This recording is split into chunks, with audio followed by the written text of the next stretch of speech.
side. Okay.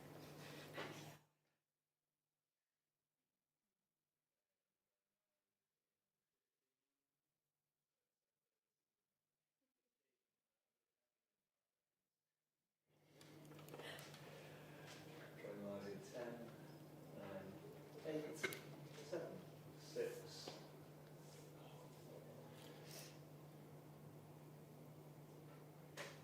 Good evening, everyone.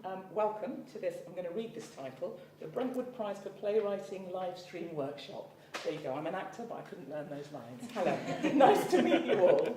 I'm Lolita Chakrabarti, she, her, and I'm here doing this workshop or discussion, actually, with these wonderful writers about using history to make a play. So let's introduce ourselves. Would you like to start? Yep. I'm Joshua Balmartin, he, him. I'm Afshad Sazalobi, and it's they, she. I'm Samuel Roster, and it's he, him. I'm Lene Elaine Abraham, they, her. Mohammed Baba, he, they. I'm Molly Creighton, she, her. Shahid Iqbal Khan, he, him. Brilliant, welcome. Well, this is like almost being in my living room. We're going to have a chat about writing, and then you can get to watch. So, but there will be a chance for questions at the end if you want to send any questions in. And the sort of format of what we're going to do is I'm going to talk for about half an hour and talk for about one of my plays. I've written a few plays actually that are historically based. I've got some that have been produced, some that might be produced, and some that probably will never be produced. But I've done quite a few things with history. And then there are some tasks. So every half hour, loosely, we'll have a 10-minute break, and there will be an online task for you to do, if you choose to at home, but you guys, I'm expecting great things in this room.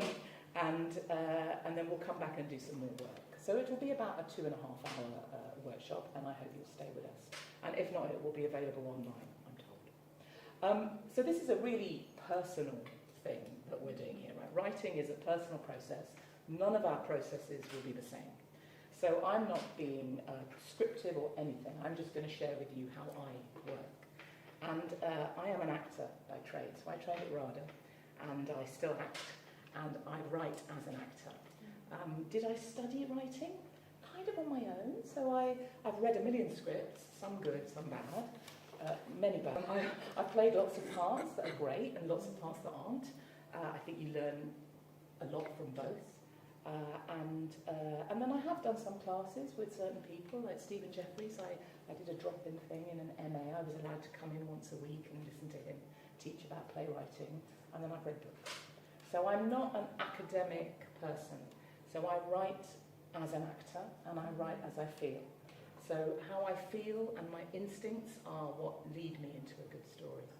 I was in Spain on holiday, you don't need to know that, but I went to the Picasso Museum, and there was a quote which, it won't be accurate what I'm saying, but it said, Picasso said, "Art is a lie that reveals the truth."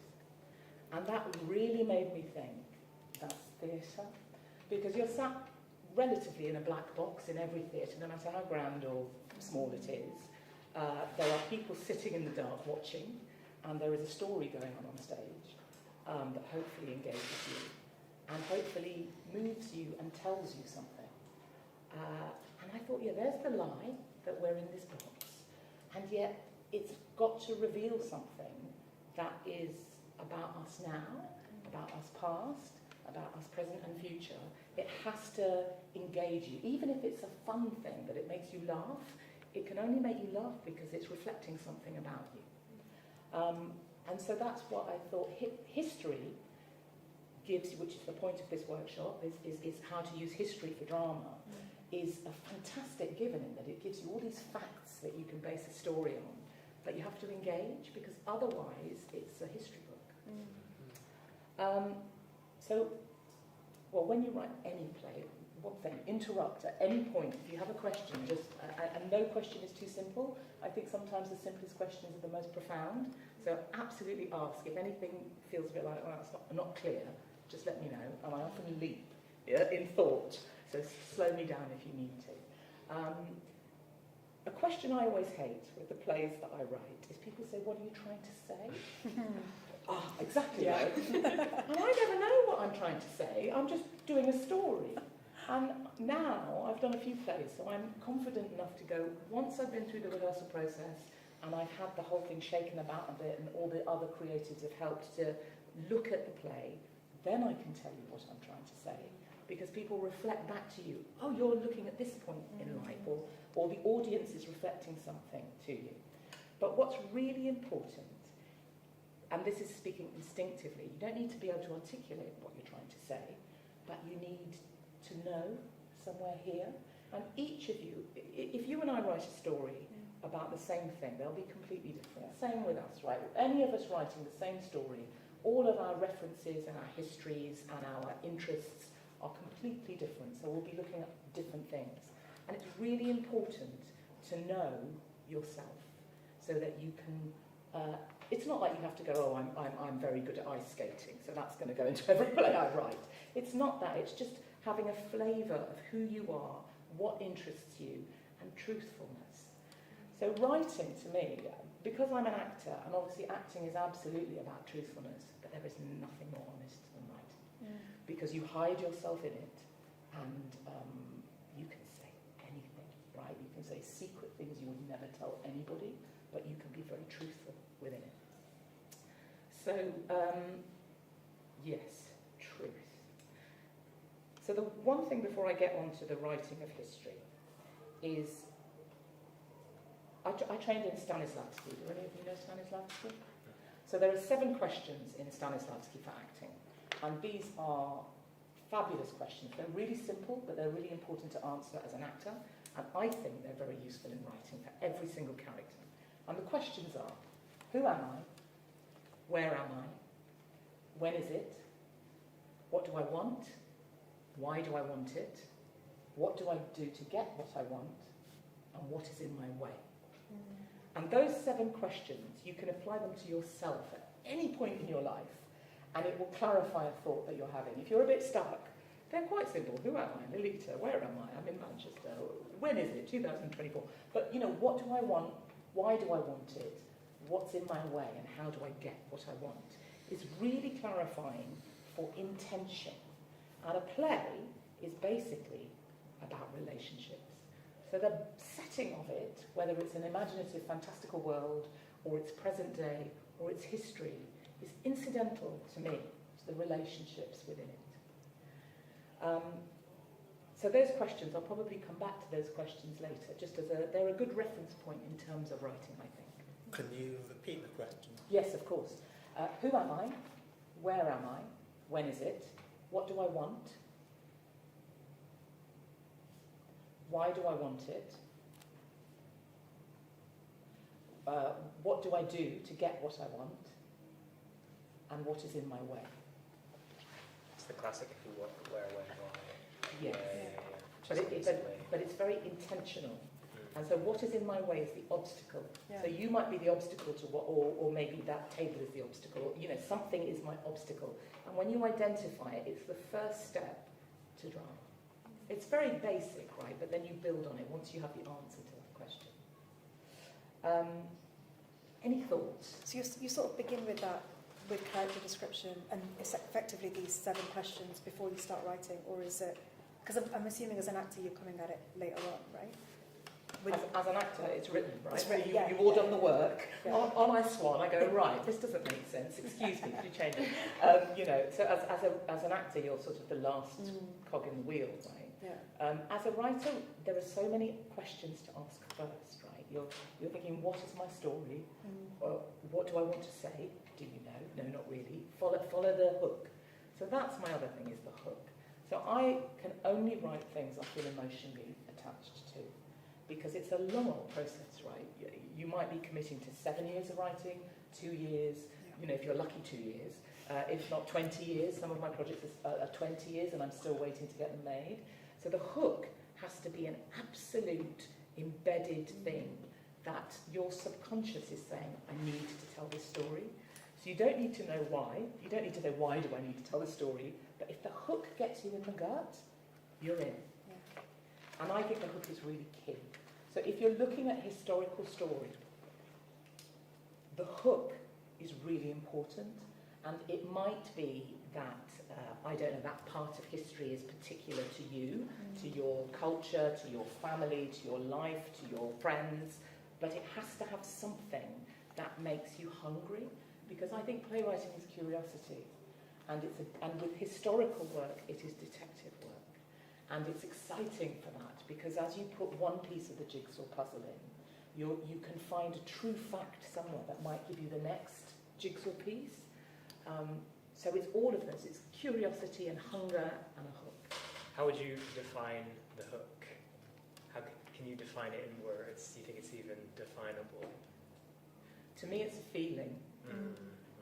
So if I'm presented with a really great idea and I don't feel it, I think, if I don't feel it now, that's going to be such hard work in 8 months' time when they're giving me notes. Yeah. I'll be like, I don't really care. So you have to care. So what is it that makes you care? I mean, obvious hooks for me are female stories, stories with people of colour, stories that deal with, I mean, my sort of things are not just like exclusively, but I like immigration, I like international, I like mental health, you know, these are things that I'm connected to. But if you gave me a story with all of that, I might not have a book. Yeah. Yeah. So I guess it's an instinctive feeling of, oh, I know what that is, without really being able to know the story yet. So I adapted Life of Pi, right? So I loved the book of Life of Pi. I will get onto history in a minute, sorry.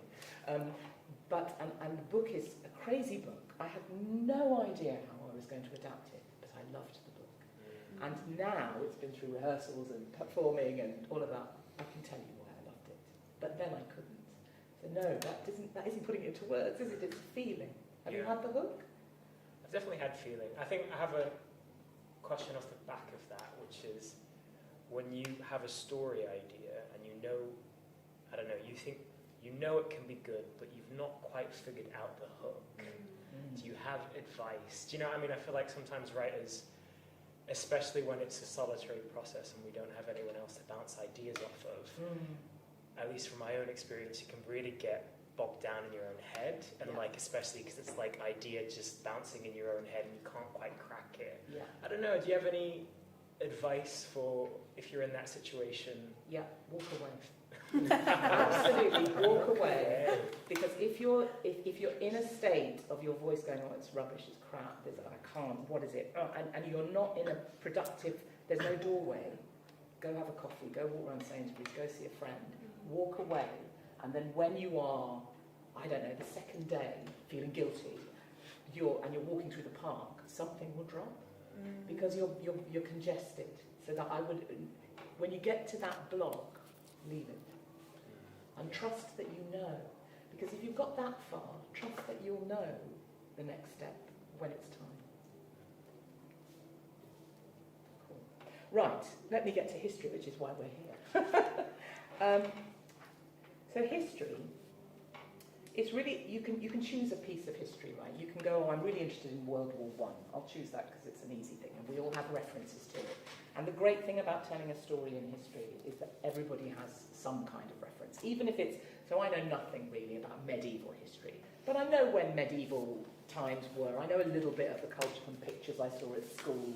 So I've got a reference point, so you've got the given, right? But you have to choose, is the story, I'm going to go back to World War I, is the story a certain battle in World War I, or is it characters that you want to set in World War I? And so if you're thinking, okay, it's a certain battle in World War I that I want to focus on, the thing you still have to come back to is character. So theatre is all about character. It's all about, it can be a one-person show, it can, but that's still that person relating to the people in their lives in that story. But for ease, I'm going to say at least two people, that character is the thing that we're watching on stage and the history is behind them. Even if you want to tell the story of a certain battle, then you set those characters within that battle.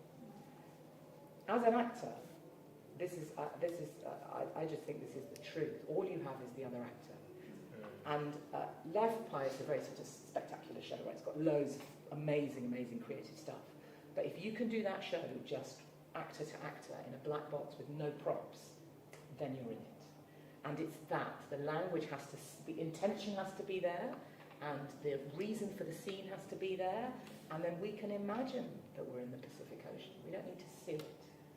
So the job with a historical play is the story between the characters, beginning, middle, end, an arc for every character, an arc between the characters, an arc in the first act and the second act, and an arc in each scene. Everything has an arc. I'm probably telling you things that you know, but I do really think that simplicity is, great to be repeated, right? You can never learn the simple things too much. And also there's profundity in simplicity. So I apologise if you all know this already as well. And what you're given with history is that when you choose a historical context, the world will be in chaos, right? There's always a chaotic side to the world. Even if you're in peace, there's something looming outside. And it's really interesting to use the outside elements in the inner life of your characters. So say you've got World War I. Whatever those characters have come from, wherever they have gone to, whatever's happening in the political landscape, in the climate landscape, in the international landscape, all of that must impact your characters. It doesn't mean to say they have to go, oh no, we lost Poland. It doesn't need to be that. But if Poland has been lost during the play, something will be felt. And something will be, I feel uncomfortable. I feel like we're losing the war. Yeah, I don't know, something. You don't have to state everything, but everything has an impact. And that's what's really exciting about writing a play with history. You have all this drama. All this drama is given to you. So I was going to talk a little bit about my first play, which is Red Velvet. And for those of you who don't know Red Velvet, it's about Ira Aldridge, who was a 19th century black American actor who came to England in 1824, played Othello at the Theatre Royal Covent Garden in 1833, had a huge career across Europe, was knighted, awarded, sold out the Bolshoi Theatre several times over, was the highest paid actor ever in Russia at the time, had a state funeral in Poland in 1867, and when he died, he was written out of history. So that is the sort of historical landscape of Red Velvet. I'll tell you some of my process writing this play. So I found Ira Aldridge in 1998, and it was because I'd heard about a reading, and it was a very pedestrian reading. I wouldn't call it was called a play, but it wasn't. It was a kind of question and answer of this historian and this Ira Aldridge, and it was lifted from a book. And it was all these facts about Ira Aldridge, and I was like, oh my God, I've never heard of this man. Who was he? Is he real? 1998 will be before all of your times, but the internet was starting, but no good. There was nothing on it. There was nothing on it about Ira particularly. So I had to do it old school, books, libraries, faxing, all of that sort of thing. And over 3 years, I was working as an actor, but I basically did a degree in Ira, and I found him.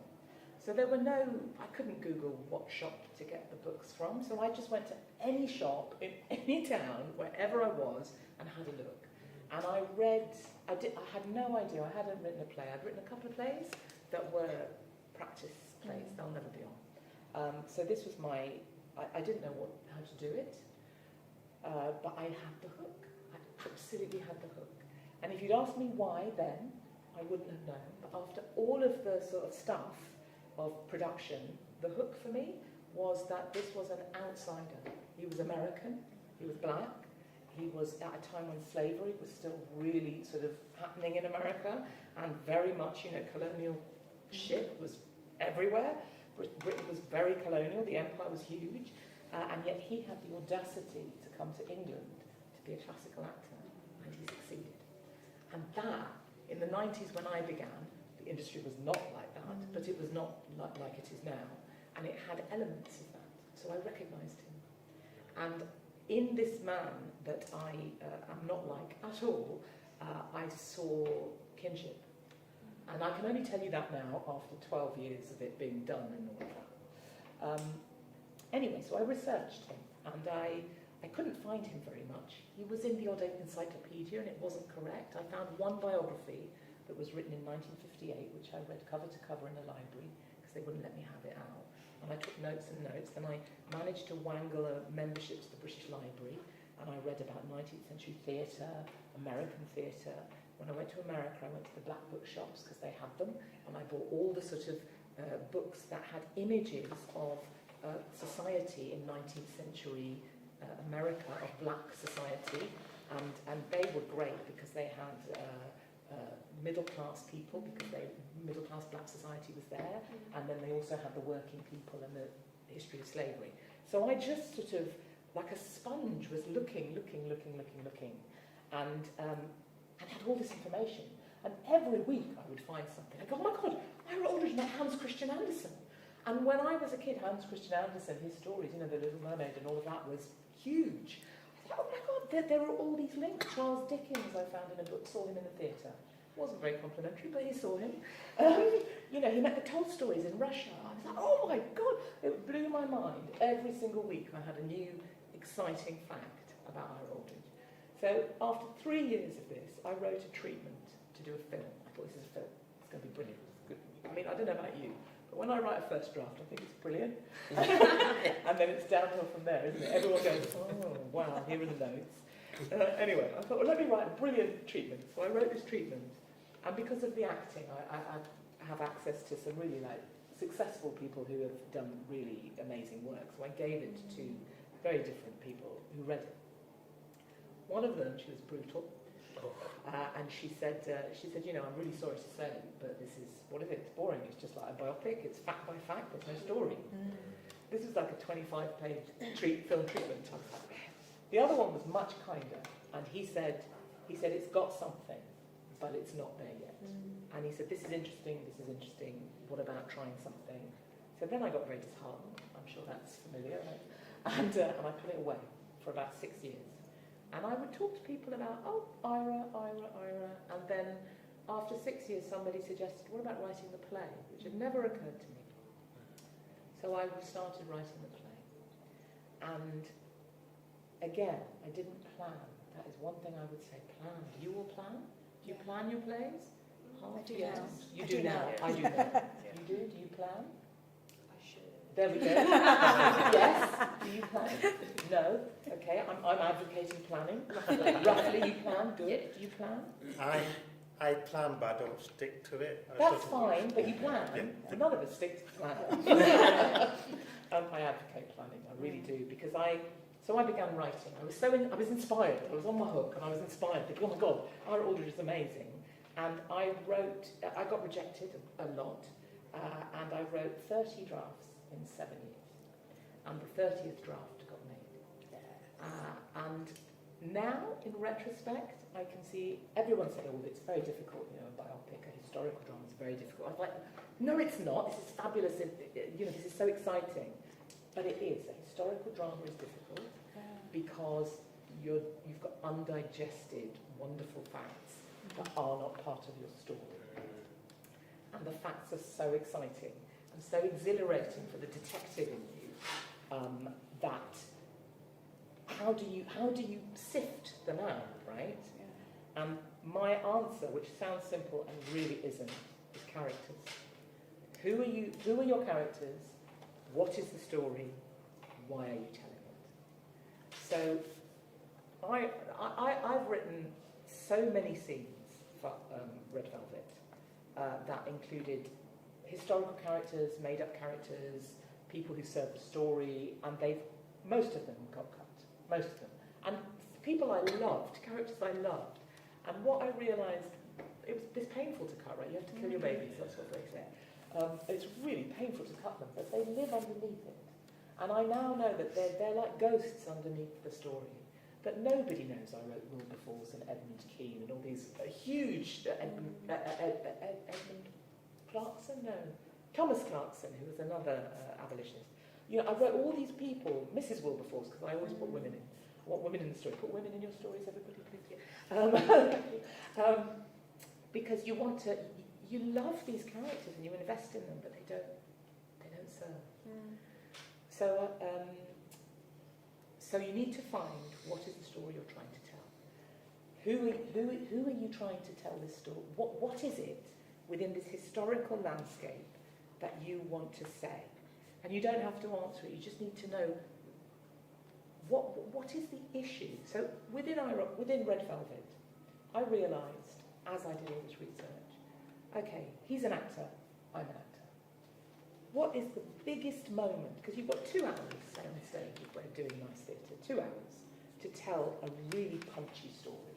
And it has to have high drama, it has to have low, it has to have maybe resolution if you want or not, but it has to have journey.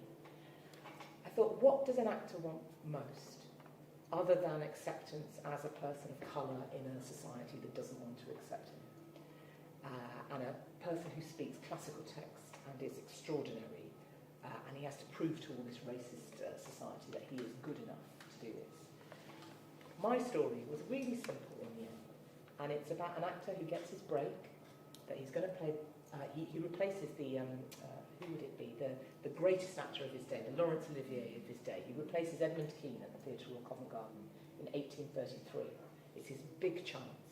This will change his life. You know, it's like getting your series on Netflix and you're going to go stellar. This is huge. So you go at it, you work at it, and most people, maybe the series gets cancelled actually, lots of actors have rough rides, but hopefully it's the start of the next bit of your life. And for Ira it wasn't. The show got cancelled and he never came back and played London again. And I thought, what does that do to a man? And that was my story. And so everything else fit around that idea of what does the big break that fails do to a man? And I thought, okay, so in the play, Red Velvet, I have the 60-year-old Ira when on the day of his death, when he's about to play in Łódź in Poland, and I have the 27-year-old Ira who is about to go on as a fellow at the Theatre Royal Covent Garden. So you can see the impact of this hope and then disaster on the 60-year-old man who's about to die. And before we have a break, we're going to have a break in a minute, but the one thing that I thought, that I've met a lot of very successful artists, and they're never satisfied. I mean, really successful careers I would die for. Big movies, you know, directors, actors, all kinds of people. They've done everything, and they're never, ever satisfied. Because the job of an artist is to be constantly searching. We will never be satisfied. Even when you write your opus and it's a huge success, you'll think, but now what? You know, you have to keep hungry. And so my 60-year-old Ira was forever frustrated, even though he had reached the highest heights of his career. The day he died, he was unfulfilled. So that's the story that I found after 30 drafts, 7 years. So I advocate planning. We're going to have a little break. Have you got a question? Yeah, but you made that up, that he was unfulfilled, or does that come from? It comes from my research. Okay. So it's me, as who I am, reading all the history of him. And he was hugely successful, but he also, the reviews, a lot of the reviews were really racist in Britain. And in Russia they were extraordinary. I mean, one of the reviews, you couldn't write it, I can't quote it, but one of the reviews was to try and describe Ira Aldridge playing Othello, was trying to take water from the sea with a spoon. Do you know what I mean? And that gave me the sense of, oh my God, this man was a titan. But in England, they said, oh, but his lips were so thick, he couldn't speak English properly. So how does that work? And I thought, if that was my review, I would be devastated with that. And the one with the spoon, I'd think, yeah, that's fine, but that one is the one that would hurt you. Yeah. So it's all my research has gone into it, but I don't name it. So we're going to have a little break. We're going to have a 10-minute break shortly, and if you would like to join us, we're going to read. So I did these 30 drafts. I dug out my first draft, and I have the first scene of the first draft for you all to read. It's on the website, so you can access it and download it there and read it in the 10 minutes. We're going to read that first scene, and then when we come back with some willing volunteers, we are going to read the first scene, some of the first scene of the final draft that got made, and then we're going to talk about it. So have a nice 10 minutes, have a cup of tea, glad you're here and you're still with us, and we'll see you in 10 minutes' time.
Hello again, and thanks for coming back.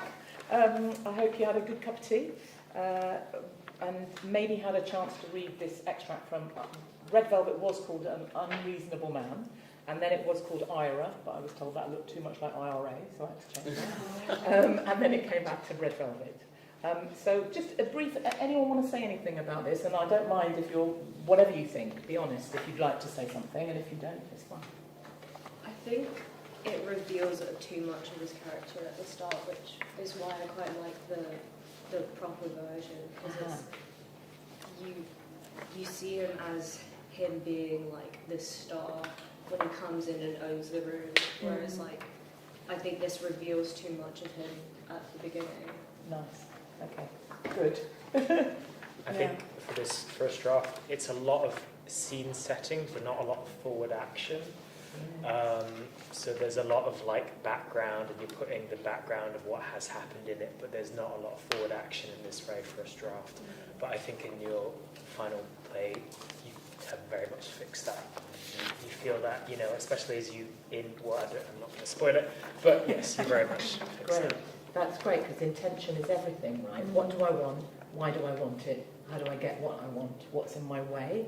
And if you can answer those questions at the beginning of the process, and also at the end, it'll get subtler and subtler and subtler until you go, oh yeah, now I see. Every play that is published or is done, you should be able to answer those questions, and they should be really precise and easy. And I think you're right. In this version, you'd be thinking, what does he want? And why does he want it? And what's in his way? Whereas hopefully in the version that got done, well, I can answer those questions. Anything else? Also, like, between Ida and Terence, in final version, their relationship comes across so clearly with much less dialogue. It was interesting reading that because there's so much more back and forth between them, but you got it across so much more like distinctly. But don't you find that writing, I think trying to say what you mean is the hardest thing of all. And actually it can take you 10 years to write the sentence that says the thing and you go, that's what I meant. I don't know why it's so hard, because there's a sort of finite number of words in the English language, right? But just to say it precisely. And I think it's getting all of it aligned, the intention, the motivation. Are they the same thing? Maybe. The circumstances, the character, the moment, the arc, and then suddenly you can say it in 5 words rather than 20.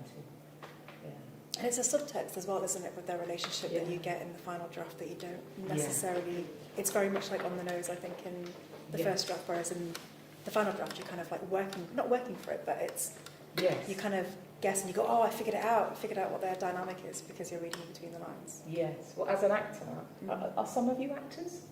Yes. So as an actor, you know that I always think the thought between the lines is the most interesting thing that you write, because actually, as the writer, you say one line, and then why does it make you say the next one?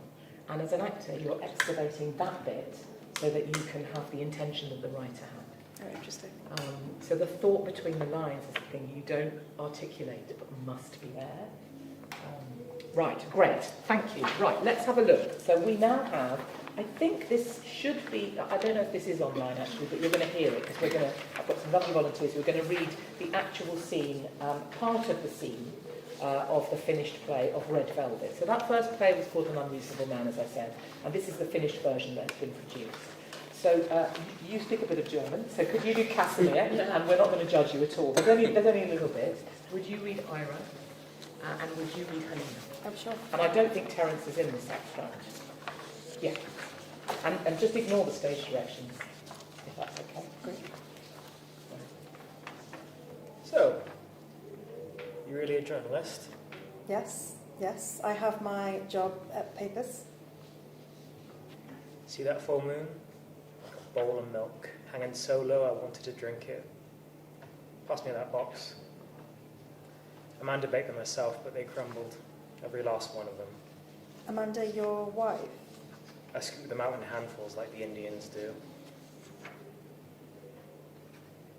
Tastes of home. So, how are you feeling? About You were sick? health makes dull conversation. I'm sorry, I just wanted... Boy, Mine hair. I need light. Tut mir leid, was ist mein Herr? Drehen Sie die Lampen hoch. You smell that? Been 50 years, but I'm still there, craning my scrawny neck as far as I can, peering at the stage over the bars. Joshua, a few years older than me, holding me back in case I fall. Under a spell at the back of the gods, a sea of red below, filled with expectations of greatness. So, I wanted to ask Something you about velvet. A deep promise of what's to come, the sweat of others embedded in the pile, a crushed map of who is here folded in. You from here? Now, not before. Well, my family are from Radom in... The East. So you're Russian? No, I am Polish. But Poland doesn't exist.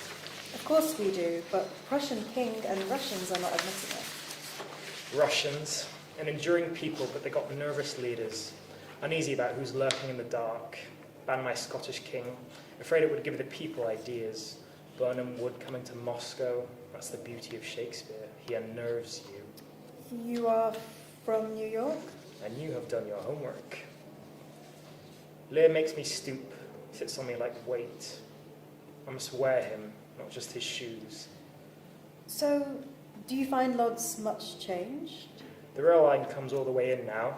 There are more houses, more people, more streets. In the suitcase, the dressing gown. Everyone wants our cotton. Mr. Scheibler's building 2 more factories. Carol's a clever man. You are non-stop on tour? I'm in demand. Of course, you must be meeting many people of interest. I read in paper you received knighthood. From the Duke of Saxe-Meiningen, yes. And you met Emperor Franz Joseph also. There was a small presentation in Vienna. And London? You must miss London. Not really. You do not long in all these travelling to be working at home with your wife, children, friends? I go home when I can. Your wife is politician's daughter. That was Margaret, my first wife. No, I make bad mistake. She passed 3 years ago. Get your facts right. Yes, sorry. Your children must miss We her. didn't have children. But I read you have 4. With Amanda, who used to be an opera singer. You want me to write this for you? I'm sorry, I'm confused. Your eldest son is 18? Uh-huh. And just to be total clear for me, you married Amanda. 2 years ago. So you haven't played London since... I have it here. Sorry, my notes. Covent Garden was in... 33. Yes, here. I have it here, 33. I played the Lyceum in 58. I did not find information of that. Hard to keep track of it all. But still, you have not played Covent Garden again since... I have played Cologne, Vienna, Dresden, Leipzig, St. Petersburg, Moscow, Berlin, Prague, Stockholm, Budapest. I've been busy. I've recently agreed to play the Academy of Music in New York at the end of this month. Oh? 4,600 seats. It's the Bolshoi twice over. Do you know I just found out I'm the highest paying artist ever in Russia? Yes, no question. So many places. Which one you most enjoy? Which one did I enjoy? Yes, it's all right to ask. Strangely simple. I'm sorry, Rybinsk, north of Moscow. Not easy by roads, but the theatre was crammed. They'd never heard of Shakespeare. Can you imagine that? Every time I raised my hand, they literally gasped. It was a pin drop performance. You are English now? There was a flawed perfection in it. There really was. I always thought that for Englishmen, I mean for all actor, that London is the absolute roof, peak. And I played it. But Covent Garden is more than over 30 years past. You don't desire to go back? I prefer to go forward. The reviews were, well, I met someone who said... Gossip is not a good foundation for an interview. Gossip? Not gossip. He's expert. I was there. Just ask. Is it not like addiction? Once you play, you must play more to know your value and get, recognize your craft? What I mean, I ask, why you have not played Covent Garden since? Well, let me see. Helena. London is a limited pocket of work. Same faces, same buildings, same critics writing the same things. There's an indolence amongst those who have everything on their doorstep. So I chose to tour Europe because one finds there is a thirst and one is invited to offer a glass of water. I've played Rybinsk, and once you've done that, it's hard to settle for London. Yes, but London is... I think that's enough. You played for I have to prepare. only 2 nights. The long storm ahead. Why was that? Brilliant. Thank you. Thanks very much for reading. Brilliant. So this is an absolute combination of me, of history, and of these characters and what they want. What's useful? I'm going to tell you what to they... compare? No. No. You knew the answer to that. Yeah, I could feel it. No. Well, I'm just going to tell you which bits in this is history, right? Yes. Amanda baked them herself. She baked these cookies. So Ira was married to Margaret first, then Amanda. He remained married to Margaret until she died when she was 60. He had an affair with Amanda and had children with her. And I thought, I know in Victorian times that was acceptable. And I feel like one of the children that Amanda had died as a baby and was buried with Margaret. So there must have been some kind of understanding, right? I know she was dead, she was buried, but still, there must have been some relationship. So Amanda is the woman that he marries after Margaret. Just a little quirk, I scoop them out in handfuls like the Indians do. I wanted to get mentioned in there, so the Indians are there eating a bit of biscuit, there we go. Health, so Ira died, I don't know if it's true, but he had boils on his lungs. So he spent months and months travelling across Europe and trying to get to all these different venues, coaching horses, sometimes train, however he could get there. And so when he was in Wood, he had a chest problem, and I think he had boils on his lungs. So Health Makes a Dull Conversation is about him about to die this day. You smell that. Joshua, in the theatre, craning over the balcony. He and Joshua was his older brother by 7 years, and they would pay whatever the money was, a bit of money to go and be in the gods in the theatre in New York. And they would watch the great actors down, like from a distance, and all the black patrons who didn't have much money were at the top, and then it got posher and posher. But that was my idea. It's kind of what I did as a student, is I would buy the cheap tickets at the top, and then you can barely see it, but you're there. And so this is a combination of what I imagined it would have been like with him and his older brother. And his father was a preacher. And I think theatre, even when I was young, was not a particularly reputable career to go into. I don't know if it's changed for your families, but it was just not stable. And so I always thought that Joshua and Ira would have snuck into theatres, paid their, I don't know, dime or however much it would have cost, and watched from afar. Radom in the east is a part of Poland. Right, so Poland was taken over by Russia, Prussia and Austria. And this is where history is interesting, right? Because he died in Łódź, and he died in Łódź in 1867 in August. And he was playing at the Paradise, these are the facts, right? He was playing at the Paradise Theatre, which was a German theatre in the middle of an occupied Poland that had been split between Russia, Prussia and Austria. So people spoke German, Russians were pushing the Russian language, so there was this sort of battle of cultures in this shared area, and Poland was denied for about 100 years. You're not Polish, which you kind of equate that now. You can equate it with Gaza and Israel, you can equate it with Ukraine. Back then it was Iraq, and when I was writing all this, I mean, there was so many, there's always, history repeats. It absolutely repeats. It might have different nuance, it might have different flavour, but genocide happens all the time. These horrible things are in history and they're now. And so when you are looking at a historical story, the fascinating thing is, how does it make us look now? So here we are in an occupied bit of Europe that is being fought over in I use the word advisedly, civilised way by these 3 different countries. So they're making it work, but obviously if you're Polish and you cannot say I'm Polish, you have to learn Russian in school. They're trying to obliterate your culture. That's why Helena is staunchly and secretly very proud of being Polish. And the Polish resistance was really strong. So all of that as a historical backdrop informs my characters. There was also, I've written a film of this which hasn't got made, but in the film I make Helena Jewish, because there was a Jewish quarter. And the Jews were mainly lived in the Jewish quarter, whether it was out of choice or out of necessity, I don't know. But again, that's interesting, right? Especially given what's going on in the world now. Right, Mr. Scheibler. Carol Scheibler is a real person. So because this is 1867, so 1860, or my history, 2 or 3 to 65 was the American war, Civil War. And it was all about slavery and about freeing the slaves or not. And because of that, cotton, America's production of cotton suffered. So cotton wasn't easily available. So Łódź, who knew, in Poland, became an absolute hub of cotton. And they boomed. And so in the next few decades, Łódź doubled, trebled, and loads of people came here, Germans particularly, which is why there's a German theatre, Paradise Theatre. And Karol Scheibler was one of the entrepreneurs who made cotton products, and he opened extra factories.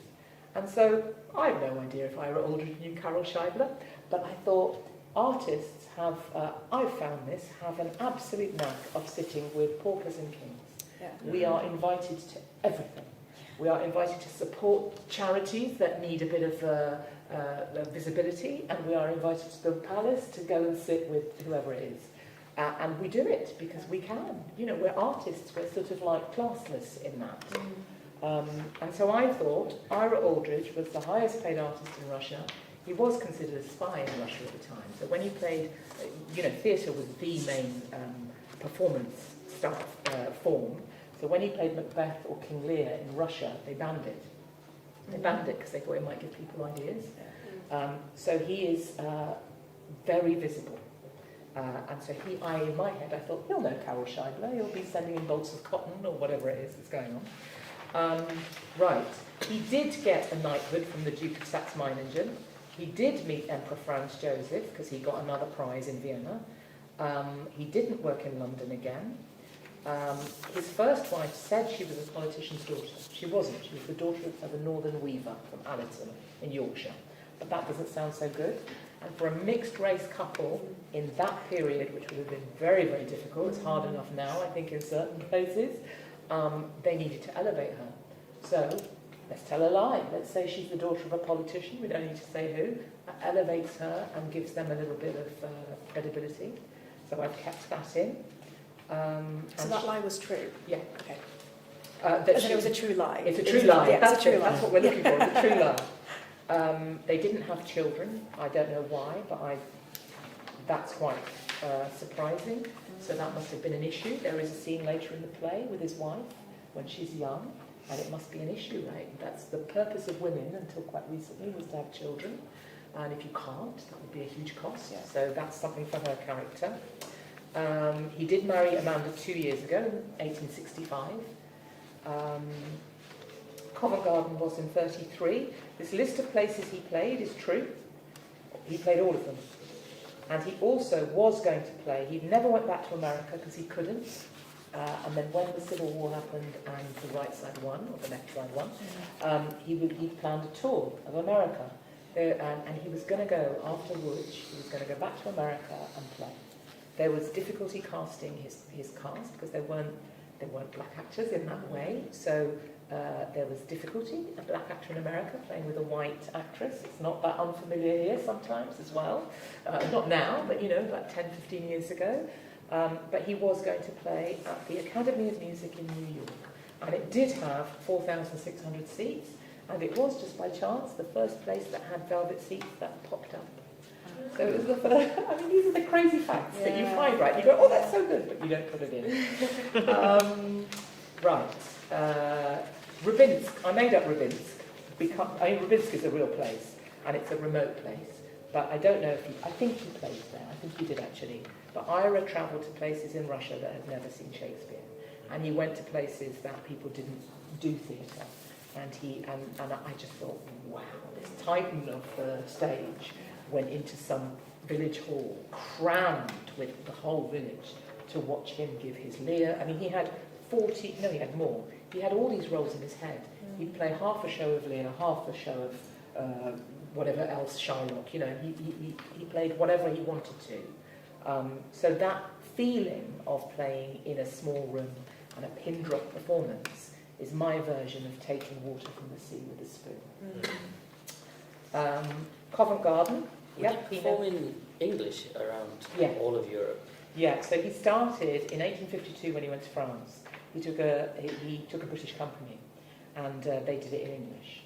And I don't know if you know many actors, some of you will, but they moaned and bitched about, oh my God, this is so awful, and you know, oh God, we're moving again to another venue, and it was very expensive because he was paying for it all. So he ditched the British company, and then he played with the actors of that country. So he went everywhere. He went to Sweden, he went to Prussia, he went to Russia, he went to Austria. He played absolutely everywhere, and he played with native actors of that country.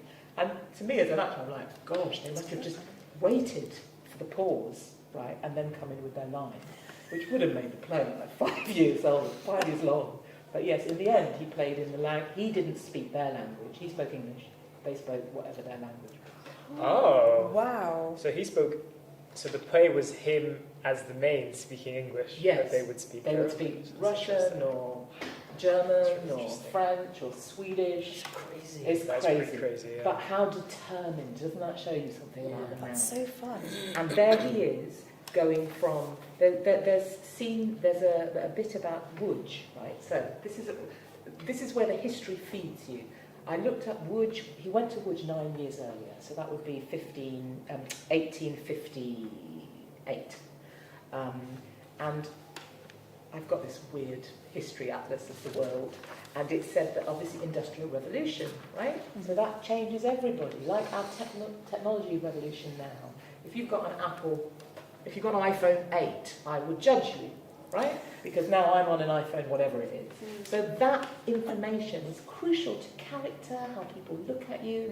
So he went to Łódź 9 years earlier and played, and the train line hadn't been built into Łódź. So now he comes into Łódź, the train comes into Łódź. So he would have had to take a coach and horses from who knows where, and it would have taken months longer to get there. So even that changes you. You can come straight into Łódź. Carol Scheidler's got, it's a booming city of cotton on the misfortune of America. Carol Scheidler's throwing parties, and in he comes to play his role at the Paradise Theatre. Right, the reviews. There was a lot of gossip in London when he played, horrible gossip about him, ugly, nasty, bitchy stuff, racial, nasty. They targeted him, and he couldn't say anything. He posted playbills at the Garrick Club, which is where all the actors, the grand actors would be, and he posted retorts, but he was a gentleman.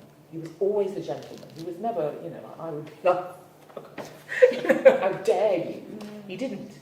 He was absolutely like, you're slandering me, and this is wrong. I've come from a wonderful tour, and I'm in London, so that's true. And he did only play for 2 nights. So that's the history underneath that scene. But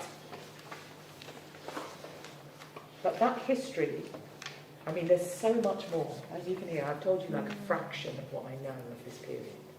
And there's so much more. And I don't know how you sift it away. But the intentions of the characters, like you said about that first version and this version, is much clearer. And Helena is a female journalist. It's about prejudice, this play. It's about outsiders. Colour, gender, sexuality, everything. And she is a young woman who wants to be a journalist in a world that doesn't accept women as that. Yeah. In the film version, she's Jewish, even worse. So there's all these things she's working against. The men don't take her seriously. And if she gets this story with Ira, she's made. Because nobody can get to speak to Ira Aldridge. Ira Aldridge is a grand actor who's had an amazing career, doubly amazing considering what he's struggled against, but feels unfulfilled. And he's been sick. He's going to die after the play. So he never plays Lear when he's going to play. So you've got these 2 opposing intentions. Who am I? Where am I? When is it? What do I want? Why do I want it? How do I get what I want? What stands in my way? you ask those questions of these characters. And even Casimir, who has much more in the first bit, all German, I'm afraid, it's a bit beautifully German. But he is a class, again, another thing in our society, in Britain, class is a really very sort of living thing. In this period, class is also, it's not economic class, it's social class, it's racial class, all of it. Again, is another element to put into your character. I feel like I've just talked you either. Ask me anything, and then we have to have a break. We're going to have a break, so don't go away yet. You talked about imagining him meeting Scheibler. How do you? Oh my God! So because also this is a part of history that's been whitewashed, right? He's been effectively been removed from history. So there's stuff that's still every day being unearthed about him. Yeah. How do you stop yourself from worrying about information that might come up that says that he never met Scheibler and you've just sort of imagined it, or is that just a risk that you take when you're writing? I think nobody can say whether he met Scheibler or not. So there might be diaries of Karl Scheibler's life, which there aren't. Right? There might be, maybe there is in German or Russian or German, somewhere. But none of us log. If I've met you, I might not log it. Somebody else might log it, but would it come to light? And is it against either of our characters? No. If I'm going to call your character, you betrayed me. Then that's something. If we're historically real, and I say something bad about you, you need to check that out. Okay. So there's a character in the play called Charles Keene, who, for me, is a racist character. I don't know if he was racist, but actually, I think the culture then was sexist and racist. I think anybody of a different type, definitely homophobic. I think anyone of a different type. Who's to say of Charles Keene? I don't think he'd. Well, a lot of my friends when I was young didn't have friends of colour. So, I mean, going back 150 years, I think it's okay. It's imagined. I pitched this as an imagined story based on history. So it's imagined story based on history. Yeah. So it's how you frame it. This isn't the truth. Great. This is my version of the truth. Any other questions before we go for a little break? Yes. What took me about both the opening, both drafts, is that they both start when he's 60. Yes. So I was wondering about what happened later in the draft one. Do you cover a similar period of 2 nights, or is it very different? I didn't read the whole draft when I brought this out, I have to admit. It jumped around a lot. So the first draft went back to his childhood, so he was a child, and we saw some of the severe racism in America, which was based on fact of the theatre that he was a young actor out being burnt down by thugs, and it covered all of that, which none of that is in the play, the final play. Did he die at the end? He probably did. I think that was something, because I was hooked by the idea of who are we? I think negative stuff that is said to you stays in you more than positive. And that if you're told from childhood you're nothing, for whatever reason, that's the shit that needs to be dealt with, and that's the juice of a play. And so I thought somebody who is so successful, I mean, he really was, but who doesn't believe it, and goes on, acting is so exposing to go on every night and play, and to play these roles of epic emotional proportions, but to actually hear the negative voices. So I think that the fact he dies is probably in the first version, but it's not in the way I've done it here. I think we should have a little break. So we're going to take another 10-minute break, and on the website there is an extract number 2. We're going to leave Red Velvet now. I could talk about it forever, because I've got years of research, and I'm a nerd about Ira Aldridge in that period. But we're going to do an exercise. So there are 10 facts on extract 2. And they are all facts from a random year. I picked 1852. I don't know why, just thought that would be nice. And there are 10 facts. And choose a fact, and this is for you guys as well. Choose a fact and think of 2 characters in that fact. Now, that can be the backdrop of your 2 characters. They could be 2 characters that are heading to that fact. It could be well beyond that fact. It could be now, researching that fact. It could have any relationship to that fact. But just have a look at those 10 facts pick one randomly. I'm not going to test you. I'm not going to test you either. But we're going to just talk about how to build a story from a historical context. And we will see you in 10 minutes.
hello, welcome back. I hope you got a cup of tea, a glass of water, stretch your legs.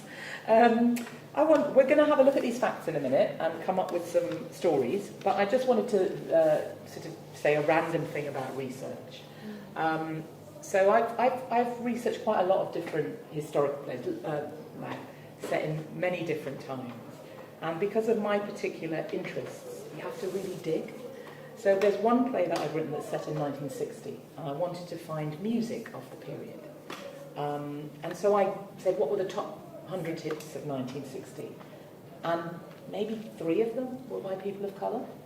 And so then I looked on another site, and I wasn't particularly looking for music by people of colour, but I just wanted a variety of choices. And again, none of the sites, and this was quite recently, had any music. It was all a very particular demographic. I thought, this is what Red Velvet's research told me. The history is written by a certain demographic of people. And those books are the books that are taught in schools, taught in universities, and are on the bookshelves that we go and get. And that is one way of looking at the world. And Red Velvet taught me not to just look the one way. I'm looking for that music in the 60s. I thought, no, what was the black music? What was the music in India? And it's really hard online to find that information, actually. It's not there. I don't know, did we not log it? I don't know what's going on. It'll get better, I hope, but just keep looking. And so with Red Velvet, I was very interested in Victorian London. This was before all the education we've had now of the world was diverse. This was pre that. And it was so mixed. I mean, I found these amazing Indian sailors, these Lasars who had been abandoned in London, sadly, and were selling spices, or had little funny acts on the street, and ayahs, these governesses who were brought over and then were never shipped back because they wouldn't pay for them to go back, and black businessmen and black ladies, all these people were in London, and I didn't know about them, and I had to really, really dig to find them. And I think the digging is less now, but look at everything and go unusual routes. And I think, Wikipedia is great, but not always accurate. And I think with books, you're guaranteed that those have been checked, those facts. But make sure you double check your facts, so you're not going out on a wire and you say, oh yes, this happened, and then it didn't. So just make sure, if you are just make sure that you get it from a good source, that you can speak with authority. Because there's nothing worse than you write someone and someone goes, oh no, that's wrong. That will undermine your years of work for that one moment. But don't be, not lazy, but don't accept what is given to you. Look, really look. And the stories aren't always told. Like Ira's story wasn't told. So I found it a bit here, a bit there, and I put it together, and then these books came out about the same time I was doing Red Velvet, which was great. Anyway, that was just a by the point. Right. So these are just random facts from a random year, 1852. And because, again, when I looked at 1852, things that had happened, most of them were from a Eurocentric point of view. And I thought, no, come on, give me some. And it was quite hard to find things from other cultures and other countries. So anyway, these are a bit random because I did manage to find some.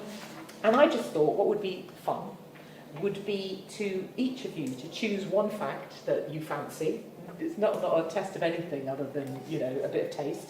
And to think of 2 characters who interact under either in that situation, before that situation, now looking back. It doesn't have to be anything, but just 2 characters related to that fact. So would you like to go first? What, pick a fact? Pick a fact. First British public female toilet opens. Excellent. And it was in Bedford Street. So what can you imagine 2 characters that would have some relationship to the first British public female toilet opening? I was thinking of 2 characters. I'm not sure what they are yet, what relationship they have, but one of them had caught something, maybe an infection, and she blamed it on the public toilet. Nice. Okay. So it's in the period of 1852. Yeah, a few months after it. So this is a suspicious place, this public toilet, that you're sharing a seat with all sorts of people. So to me, immediately I think of class, I think who are they? I think, do they know each other? I mean, she might be complaining to a man who runs the toilet. I mean, it would be men who would run it. Any other thoughts around that kind of idea of just riffing? Any thoughts of so one woman's got an infection. She might, they might just be putting it off to having her monthly, thing. Like it's not a period, like a medical kind of, discrimination. Yes, very nice. Because hysteria was a thing for women, right? Yeah. Women were put away for hysteria. So she's making a fuss about something. I mean, I suddenly thought she could have had an affair, right? She could be pregnant. Yeah. And there she is blaming the public toilet. Gets interesting. Anything else? Well, there'd be a swathe of people that are trying to get it shut down because of that, and sort of take access away from women because, well, this is a place where sin happens and stuff happens, and women shouldn't be using public toilets because it's indecent. So there's a whole protest movement that starts because of this one woman having an infection, potentially from what she blames as the toilet. Very nice. And then that immediately makes me think of class, because actually that is a middle or upper class thing, isn't it? That we must shut this down because it's bringing sin into this. And then you've got placards outside, maybe, shut the toilet. Yeah, to have access to a toilet is a privilege, isn't it? Yes, nice. Depending on what class you're in. Nice. So is it a class-based issue, this female public toilet in 1852? Yeah. Nice. Now, do you see how we've used just this one fact to kind of illuminate a whole thing of a toilet is a privilege, sin, and you could build a really interesting play out of that. Have you got an idea? Yes, so I thought about number 8. So the public library in Campfield, Manchester is the first to offer free lending. I thought maybe a mother-daughter, the mother can't read, the daughter doesn't have a reader. Does she help her mother learn to read through this free lending? Lovely. Lovely, because I imagine books would be expensive, right, to buy. And free lending. So do you think, what class do we think that these women would be then? If the mother can't read, which maybe upper class, I don't know. I have no sort of facts of if middle and upper class women could read in 1852. What do we think? What class could we give these women? What would be interesting? Or do you have In working class in my mind. Working class, okay. But maybe it would be interesting to do the opposite and see.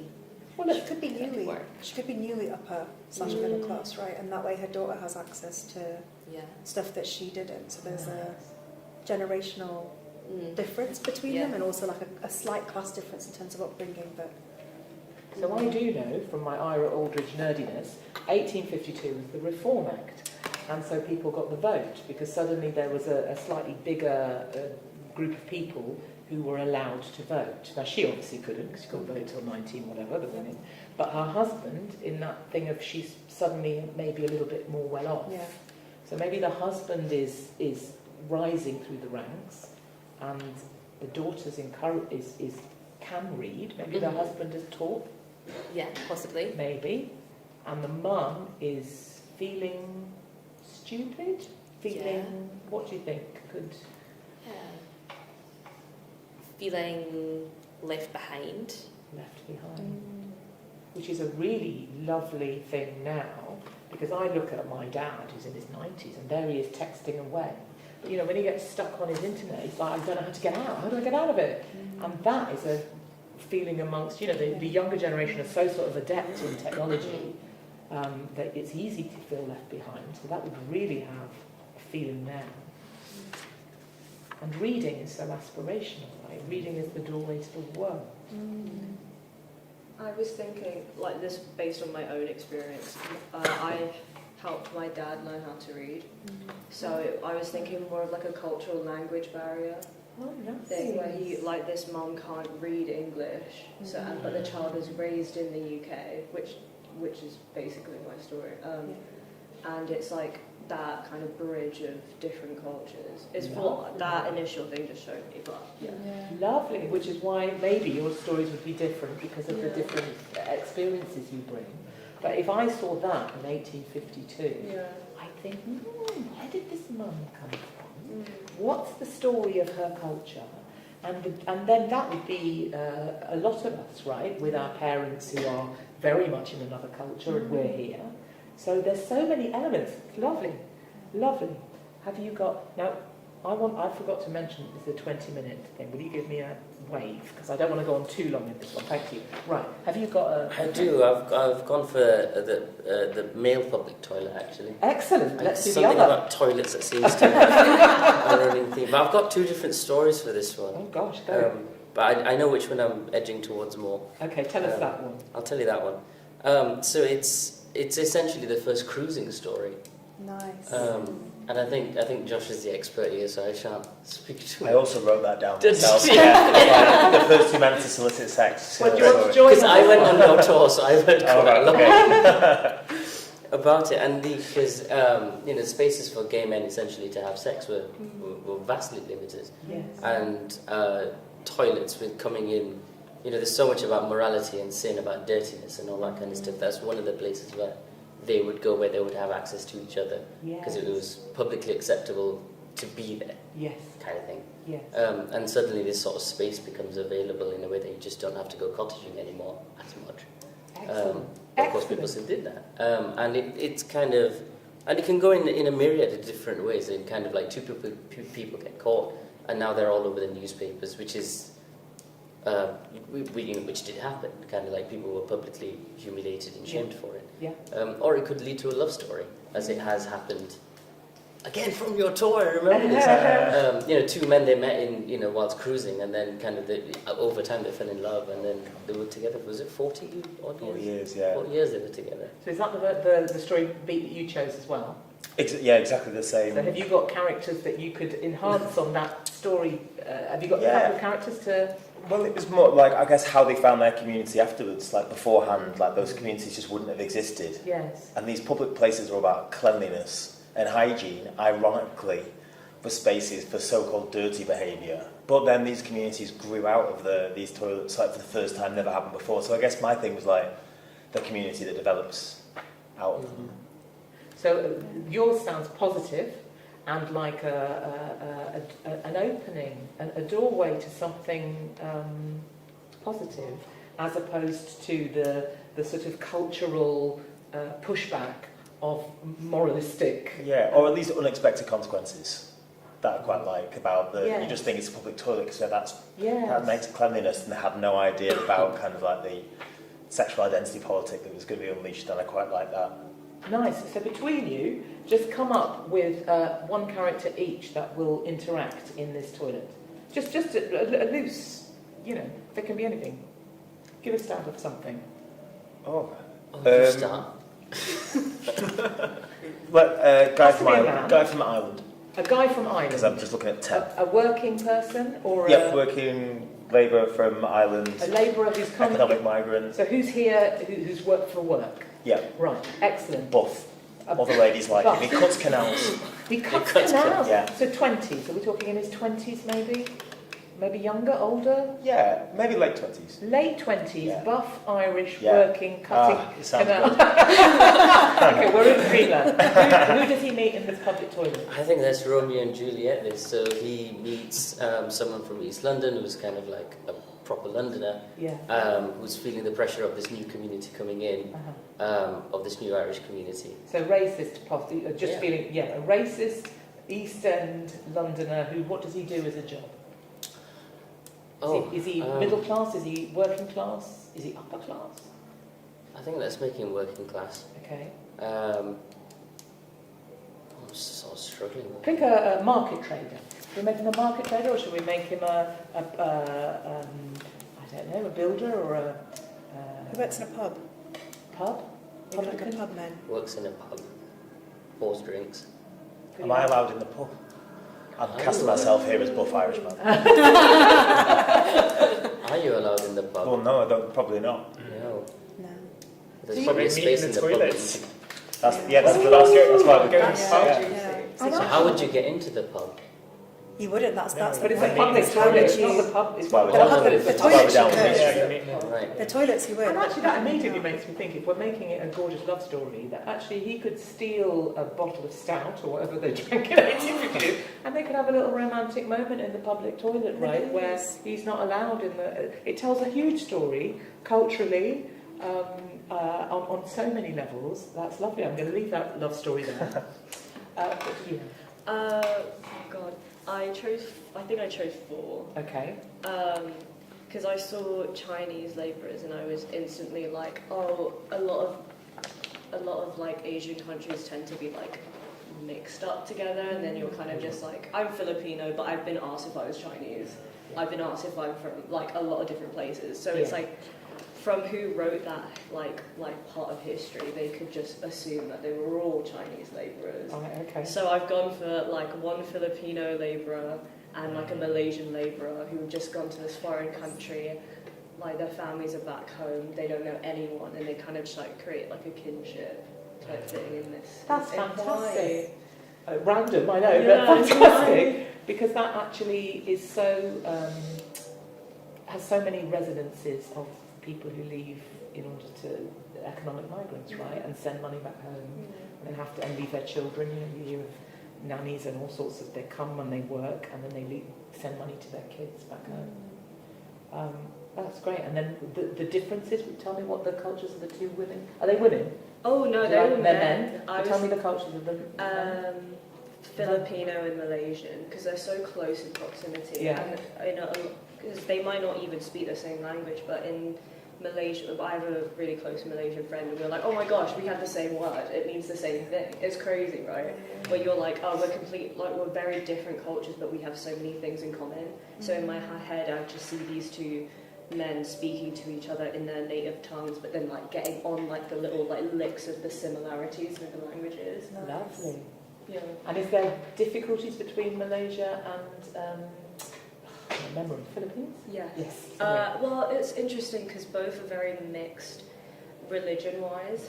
There's a massive Muslim population, but the Catholicism in Philippines is very predominant. So nice. So we want two different religions, Yeah. two different cultures, Yeah.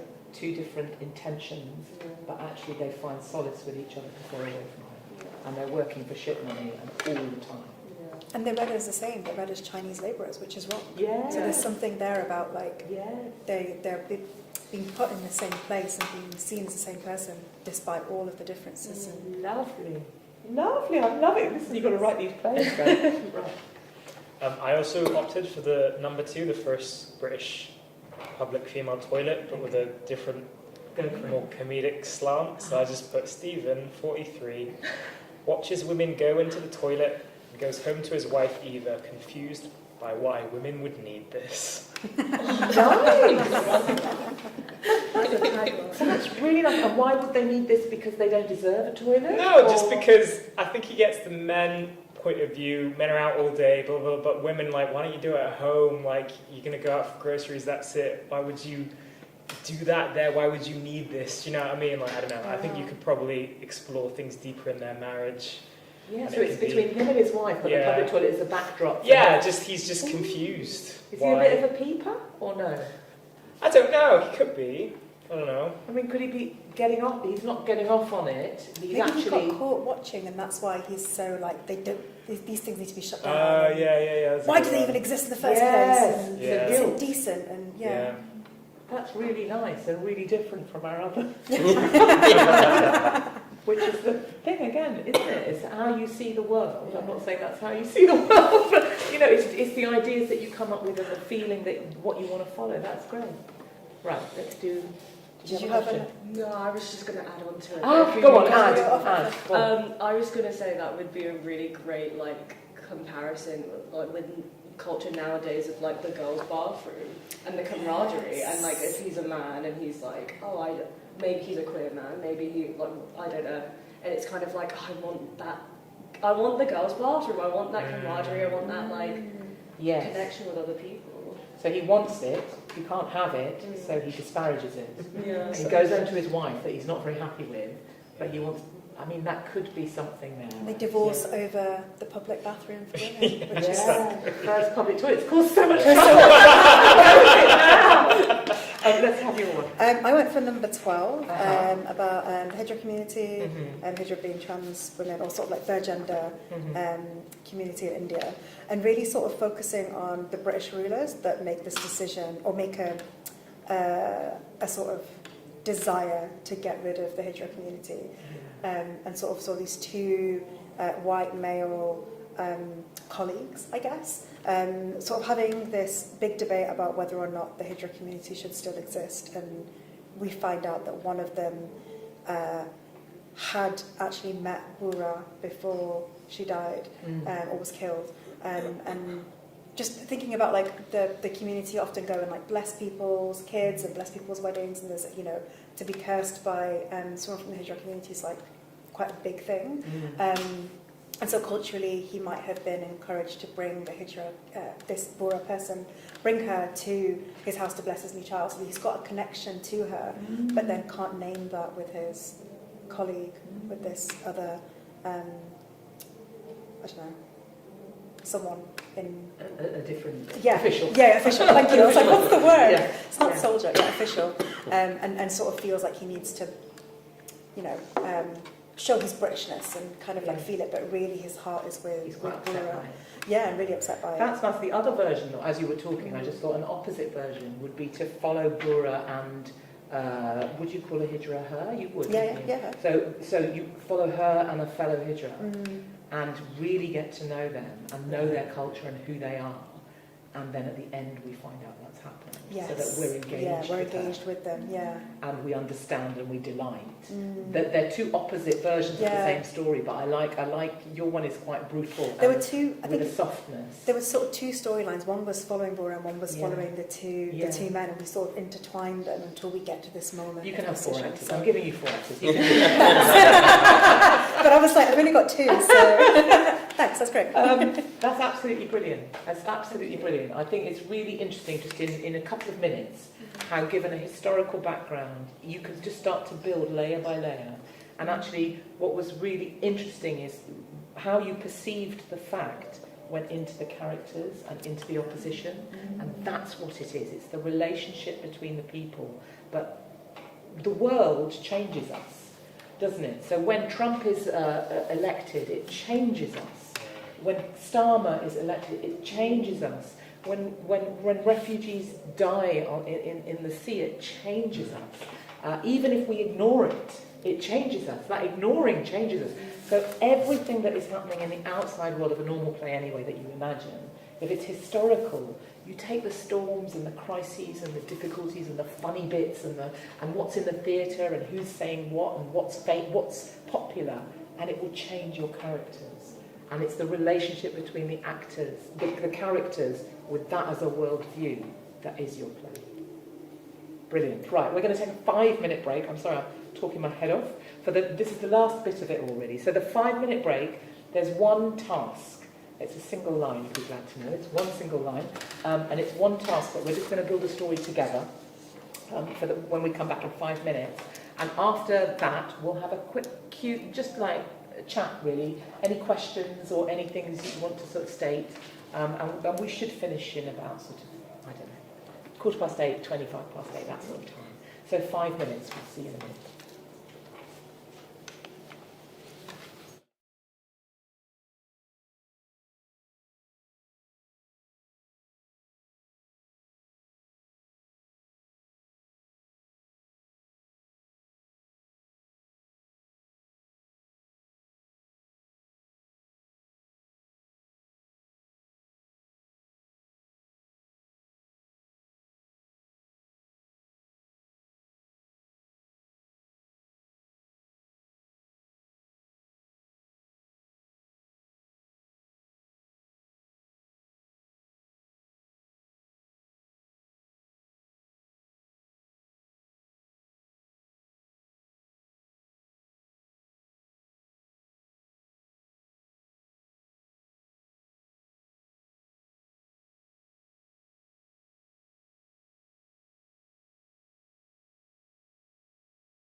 Hello, welcome back.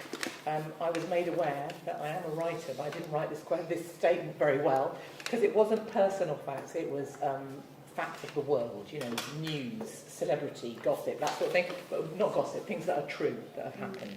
Anyway, these guys know that, so we're going to go round and hear. If you've got 5 facts, marvellous. If you've got less, don't worry. But would you start and just tell us what you've got? 1, there's only 2 Pontins holiday camps remaining. 2, the lettuce beat Liz Truss. 3, Bolton, where I was born, last year had the highest increases in house prices. 4, Section 28 was repealed in 2003 in England and Wales. And the Bruntwood Prize for Playwriting celebrates its 20th year running. Brilliant. Randomly, somebody pick one of those facts that we want to keep. The lettuce, Liz Truss. Lettuce beats Liz Truss. Lovely. Right, next.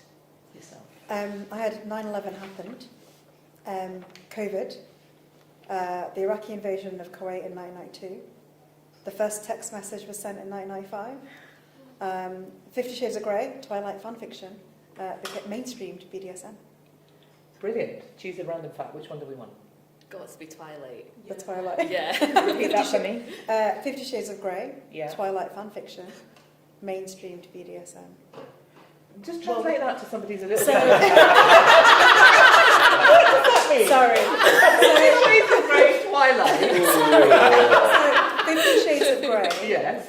is a fan fiction, so it's fiction written based on Twilight characters. So characters from the Twilight series. Right. She wrote it as fan fiction. Yes. So she basically used all the characters from Twilight, created a BDSM Yes. set novel, Yes. 50 Shades of Grey, which then mainstreamed BDSM into wider culture. And did everybody know it was based on Twilight, or she's just nicked the characters and named them something else? I think Yeah, I think it was originally. it was originally fan fiction, so it got really popular on like fan fiction websites, and then it was commissioned. It got so popular that So it she wasn't did it as an published? ebook. She did it as a self-published it effectively, and then it got published mainstream. So the very first edition of 50 Shades of Grey, I'm a bit of a fanfic nerd, but the first edition of it was full of typos because she self-published it, and then she got a publisher So involved. just for an old lady, right? Fan fiction isn't a published book. No, so fan fiction is when fans, so it's like when fans of a TV show or a film or any sort of literature or media, they start to write stories with those characters, but it's their own stories, but they're using the characters of the TV show and making like their an own adaptation. stories. A bit more kind of like. But fun. not legitimate, because she's not got permission No. from Yeah, but it's very popular and has been for years, and So there's Star many Trek- websites that fans can post their fan fiction for other fans to read if they like the TV show. I see, so And so- Technically, you wrote an Ira fan fiction. Yeah. Years of research, Euro fan fiction. I would argue no, because she didn't base it on an existing TV show. She made her own. But if someone else used Ira based on that play and wrote their own. According to Wattpad, it would be fan fiction because Wattpad do fan fiction on One Direction. Okay, I'm going to put you back because you're going into a parallel universe that I can't follow. I haven't got my oxygen mask. But can you just tell me in simpler language? So what is your fact? Is that 50 Shades of Grey was published as fan fiction? Was published as fan fiction. Yeah. Thank you. Excellent. I've had an education as well. I thought your main bit of that was BDSM being mainstream. 50 Shades of Grey brought BDSM into the mainstream. Into the mainstream. Is There's the, two is the facts fact. Is the fact, yeah. Okay. But I just love that it's linked to vampires and Twilight. So I think that's Okay. great. Right. Give me your fact. Sorry. And let me hope I have. It's alright. A lot of it is current stuff because we didn't have much time. No, so it was fast. I'd say Donald Trump is elected to be president of the United States twice. Olive oil jumps from £3.80 to about £7 for a litre in 2 years. Ukraine launches missiles into mainland Russia. BBC creates a documentary about the many fraud cases experienced by customers of Revolut. So careful if you bank with Revolut. North Korea sends soldiers to fight for Russia and Ukraine. Choose fact. Any fact. Donald Trump being elected twice. Donald Trump elected. Great. Your turn. Okay, mine is very different to yours. Excellent. That's the point, right? When people stormed the Marcos's palace in Philippines and stole Imelda Marcos's shoes because she had a massive shoe collection. Nice, yeah. That robot who sang Happy Birthday to itself. Oh. I haven't watched that. Good space, that one. Yeah. Yeah. I think is a really sweet fact. Yeah. Defenestration was a real big issue in Prague, which is defenestration is pushing people out of windows. So that's how they would kill each other off, like politically. I know, right? Oh my god, I love that. So say your fact again, defenestration Was a big issue in Prague, like way back when. Okay. Defenestration. Wow. Thank You you. know, I'm a history buff. The man who invented the saxophone had a music battle. What does that mean? You had a music battle. It means back. This is during like the 1800s, I believe. And someone was like, "I don't like your instrument that you've made up," and they had a music battle, like a dance battle, but with musical instruments against each other. And what influenced the making of the saxophone was how loud he was able to amplify his music. And so, because he was so much louder than his opponent, he won. He just screamed music at him. Yeah, so it's just how like he like made the brass and like. I love your facts, but which of them is the most recent? Recent? Yeah. With a happy birthday. Yeah. So I'm going to keep that because I want to keep it in our lifetime. Yeah. I know my lifetime's a bit longer than yours, but I want to keep it in our lifetime. Right? Oh, I did not read that properly. Don't That's worry. my bad. But listen, I didn't write it properly, so it's okay. Right, what are your facts? We photographed a black hole. Trump got elected, got that one too. We found a lost album by Nusrat Fateh Ali Khan that was just lounging. Did we? In, Nice. Yeah, it's been released now, but it was lounging for about 20 Is years. it any good? Amazing. Oh, is it? Phenomenal. It was really, really good. He was at the peak of his ability then. Uh-huh. The first 3 female prime ministers of this country are all conservative. And I read this in an article somewhere, so I might have got this bit wrong, but there is more CO2 locked in the permafrost in Siberia and Russia than there is in the atmosphere currently. And it's about to be released. Okay. Which fact do we want to keep? I think the Lost album. The Lost Album. Keep it light. Keep it light. Yeah. I was thinking of climate several change. things. Give us a deadline. Climate change. Oh, it's happening because it's Lost melting. Album. Great. Next. So, 1, Scotland didn't get independence. Uh-huh. 2, ice was found on Mars. 3, cost of living crisis impacted countries around the world. 4, the creation of Amazon. And 5, Lush started doing a free face mask when you bring back 5 pots. Oh, are they still doing that? Yeah? No. So which fact? The Lush one. Lush. Lush started giving you free what? A free face mask when you bring back 5 pots. I think it's still 5. Yeah. Pots of lights. I think Face anything. mask. Any pots? Oh, is that it you any use? pot? I Yeah, thought it was yeah, just face anything. mask pot. No, anything. Any Lush product. Great. Last 5. In the US, they don't say the word petrol. In 2012, Red Velvet went on stage. Yesterday, the mobile signal in Pakistan was a bit limited because they were trying to control the protest, I think. Elon Musk retweeted a petition for a general election in Britain. And finally, cucumber is mostly made of water. That was a great fact. That's a nice fact. Okay. Can we use one of the more political ones? What would you choose? The phone connection. Yeah. Phone connection Pakistan in connection. Pakistan was limited. Yeah. Great. It's only because we haven't got too long, but anyway, limited because of The protest linked to Imran Khan, I think. So it's governments, basically. Yeah. No Wi-Fi for you. Okay, these are the facts that we've got. Right? This is the background that we're going to base this next little 10-minute thing on. Letter Beats Liz Truss. 50 Shades of Grey fan fiction brings BDSM into the mainstream. Donald Trump is elected twice. Happy Birthday sung by a robot. Nusrat Ali Fateh Khan, his lost album is found after 20 years. Lush started giving free face masks for 5 pots. It's not that political, but we'll keep it. And phone connection in Pakistan is limited because of protests. So I'm going to give you a policeman or woman and either a rioter or a protester. And they are going to meet, for some reason,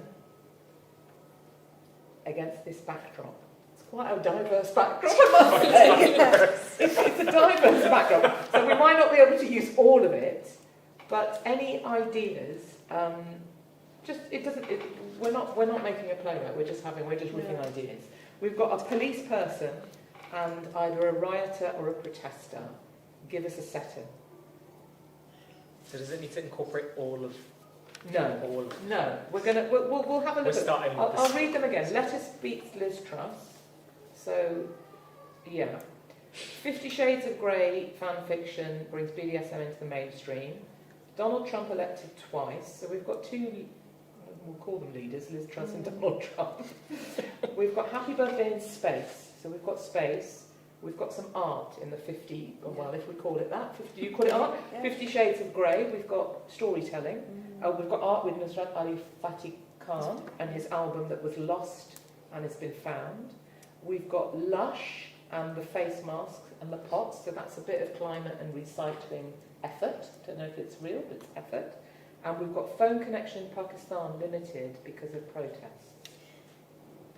What if they're both hiding in Lush for various reasons? The policeman and the rioter. Policeman and protester are both hiding. Should we call them a protester or a riot? Yes. Let's call them a protester. Right. The policeman would call them a rioter, but we'll call them a protester. A protester. And do we want a policeman or a policewoman? Policewoman. Policewoman. Policewoman. And do we want a male protester or a female protester or a non-binary protester? I think let's go male protester. Male? Okay, so we've got hiding in Lush. Why? Is the protester hiding in Lush? They're both hiding. I think they're both hiding in Lush for Is some this reason. taking place during the protest? Maybe. Because I just thought that they might have been off-duty policewomen, but that might be hard. What if the policewoman has seen someone that she knows from a BDSM club, and so she's hiding in Lush to get away from this person, and then sees the protester is hiding for different reasons. I don't know why yet. So the policewoman is embarrassed Yeah. that she might be exposed because of BDSM club, and that's why she's hiding. And why is the protester there? Is this an active protester? Are they about to protest something? Are they in the Maybe middle they're of protesting something? Maybe the protesters protesting that their 5 cups actually count as 5 cups. And like the people in the shop are like, no, that's 4. Oh, That's they're like, far this too is a stupid. cup. This is a cup, and they're like, that's not a cup type deal. Yeah, it's just like the rule is this. And the policewoman just said, oh, is that far too simple? No, explain that a bit more. So the protesters brought in 5 things, and they're saying that's not 5, that's 4. Yes. So actually, it's not like there's a big riot going on outside. The protester is protesting that they have brought in 5 But cups. they are adhering to the policy. The policy. And the Lush people are saying that's not policy. That I doesn't got you. count. It's Yeah. like I not like all of that. those cups are like 100 millilitres, like that one's I 75. like that. Yeah. So there's not sort of craziness happening outside. They've come So in are with they a... protesting Lush? Are they chaining themselves to the inside tell. of Lush until Lush gives them a free face free mask? face. Oh, and Causing they'd be... Go on. So you go. I was going to say they'd make it on the evening news, except the lettuce has just beat Liz Truss. so now that's the the protest main is really story. annoyed that Liz Truss is taking his spotlight away from his massive protest against Lush. So is the protester an ecology freak person who wants to help save the world, or a self-promoter who wants to get on the news? I think it's a Karen who's just like, this is the Yeah. policy. Yeah. This is the policy. Yeah, I'm So- following the policy. So our protester is a male Karen, Yeah. and It's a male Karen. Karan. An Indian Karan. guy called Karan. Karen. That's our male Karen. There we so- go. We've got diversity into this play already. Absolutely. Karen, how would you spell that? Karen? Yeah, With an I. A-A-R-A, yeah. Yes, sir, yeah. Nice. A-A-R-A. So we've got Karen. And then we've got this policewoman who is dodging whoever was in the club outside. No, I'm guessing she saw, if this is Arundel, for example, she saw the person, not in the club, but are you saying they're both in the club, but she's seen them outside? She's seen them outside and she's like, I don't want, oh my god, no, I can't do this, I'm in my uniform. Oh, so she is on duty. She's on duty. Oh, I see. And then she rushes into Lush and she sees this protester chain themselves to a cabinet because they're not getting a free face mask. Was Donald Trump in power when Liz Truss? No, it was Biden. It was Biden. Was it Biden? It was Biden. Yeah. But Trump could be saying he's going to come back, right? So we could get Trump on the news. Liz Truss is, okay. So maybe there's something like, it's a slow news day because Trump again is talking about wanting to elect himself. And so he's like, this is the perfect day for me to protest because it's a slow news day. And then bam, the lettuce beats Liz Truss. And all of his hard work to get on the news and protest is gone. But then what's the protester doing to get on the news because they're just in Lush? What's the other fact that we've got? Nothing for the other cards last and then we've got Happy Birthday by a Robot. You need to make a significant and amount of connection noise. in Pakistan. I feel like you need to make a significant amount of noise Correct. if you're protesting. Could be Pakistan. It could be Pakistani, yeah, we can make it Pakistani, yeah. So I'm going to draw this wonderful story to an end. What's really interesting, though, is how you can make something out of these sort of... I mean, this is not history, right? This is recent stuff. But you can put it together. But what is missing is the hook. So we've got these random facts, and it's fun to tell a story, and it's fun to sort of get all the different elements of our background feeding the story. That's what's really interesting, is the different flavours that you all bring. But this is not a play I want to see. I'm so sorry. Like, we could try, right? But I think we'd be Might submit it for Bruntwood. knocking on the wrong door. But thank you for being game for that. It was just an idea to take ideas from now that isn't history yet. But any of these single facts could make a story, right? Because any of them on their own has direction. It's just together they're a bit sort of ramshackled together. So we have got maybe a little bit of time for us to chat, and then I've got a couple of questions that came in from you guys outside. But what would you guys let us chat first? So I've got a question. Yes. This came back to the sort of the very first things you were talking about in the workshop, which is sometimes you get further into the development process of your play in order to sort of know what it's about. Yeah. So I've gotten advice in the past from a dramaturg who said, at the heart of every play is an unanswerable question, and that's what drives the play and drives you to write it as a writer. Do you agree with this? I'm interested in thoughts, because I think that's a good framework, but then sometimes when I watch plays and I'm trying to think, what's the unanswerable question? I can't actually find it. There are some plays that I can find, there are some plays that I can't. I think it's quite an interesting structure because it does work on some levels, because I think having an unanswerable question as a writer, are we able to forgive ourselves for everything, for example? I think that's a strong question, and to write a play not knowing the answer to that, exploring that through a character, as you say, I think that can be a strong play. But yeah, I don't know, I just wanted to hear your thoughts. Like, that was the advice I got, and I'm quite interested in what you think about the unanswerable question. I guess it's a good starting point, but I don't think it's the reason for a play. No. I think it's a good way to kind of stimulate your questions about what you've written. I'm always really careful who I listen to. Don't ask too many people for thoughts on what you're writing, because too many voices will have too many things to say, and they'll be in opposing places, and it needs to be somebody who helps you find it. They're there to help you find what you're trying to say. And you know back here what you're trying to say, but I can't tell you what my plays are about until they've been done. So I don't, an unanswerable question. I mean, the question you posed about, what did you... Can you forgive yourself for everything? That feels like a hook, though, right? That's why I'm writing it, is to figure out this thing about forgiveness of myself. So it's almost like I want to write the play to answer the question, knowing that I probably won't be able to answer it. And that wouldn't be one. That to me is an overarching theme. that then you would want one character that does forgive themselves and another that doesn't, and another one that can't decide. You want to see all the different facets because that's a really fabulous open proposition. But I don't think you can, because it's quite boring to think, I really need to find out if I'm talented, and then at the end I find out I'm talented or not. That's quite dull. Or I need to find out if they love me. And the bit that's interesting is how I find that out. Yeah, but I think that's what their point was, is that it's not a question you can answer with yes or no. It's a question that doesn't have an answer, and through that you write the play and channel it and explore, I don't know. Yeah, it's difficult. Yeah. I don't know the answer. Maybe that is the right... no, I mean, it's a way of thinking about it. Yeah. I think it's interesting what you said just now about, well, maybe that's a good place to start, but it's not what drives you to write the play. I don't know, is that just coming back to what you said before about what drives you? Maybe it's not even, you can't even express in words, you know, maybe it's just the pull, you know, I don't know. Like, it's the flavour of it, and once you get to a certain level of your writing, of the one project, when you've done a couple of drafts of the next one, it tells you where to go. I don't know if you've found that your characters start to go, no, I'm not going that way. I want to go this way, and you have to follow them.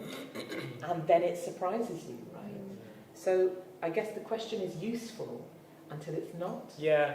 And so you have to use it, and then actually if the food needs a bit of pepper, then you add pepper and follow that. Yeah.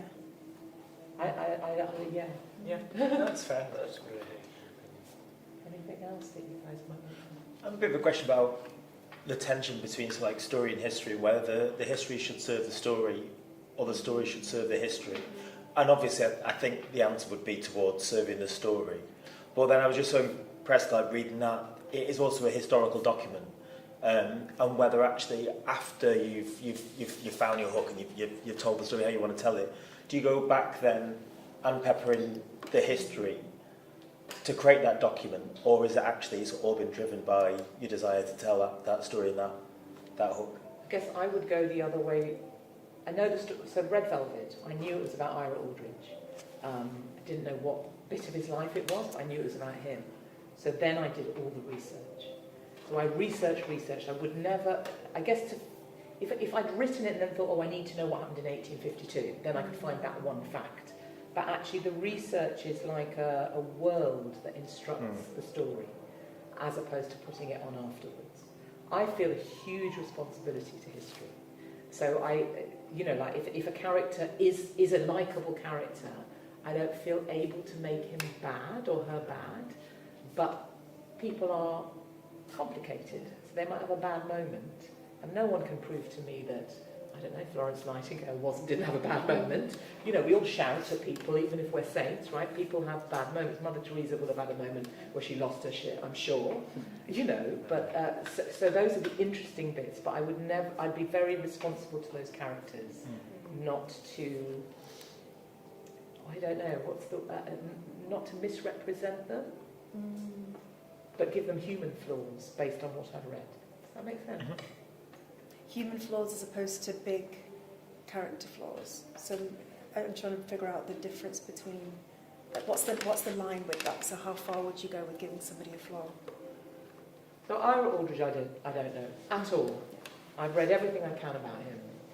Was he an egotistical, grand actor who actually thought more of himself but was deeply insecure?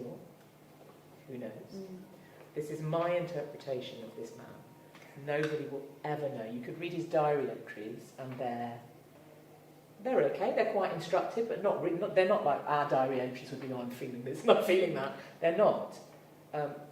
None of us will ever know who these people are, but you can take the facts and judge them based on your own life and your own moral judgments and your own. When I did acting class in my first year at RADA, and I remember, it's all based on truth. Truth is a lie, like lie is a truth.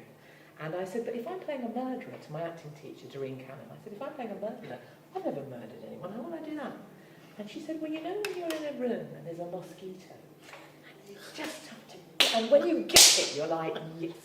So you take that feeling and you put it into, and it's true, right? Obviously, when you murder a person, I'm sure you're not saying like that, but you take that determination and that fury and you put it into the writing of a murder.